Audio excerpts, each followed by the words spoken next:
Hey guys, I did the AFE cold air intake install on my 2014 Grand Cherokee SRT. This is supposed to add 28 horsepower to the crank. Should give us a total of 498.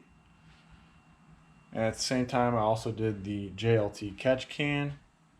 Nice clean install. The only thing with that was the first time I went to empty it, there was a bunch of, it was like all milky. It was all milky in there and it was kind of freaking out. But I guess what happens is it pulls moisture out of the system and then it mixes the water and moisture mixes with the oil and it turns milky. So the second time that I went to change it, it was perfectly fine. So I'd like to get this thing out to the track soon so I can see what it does. It should run in the low 13s. But I'm happy with the overall setup. The catch can and the air intake will turn out nice.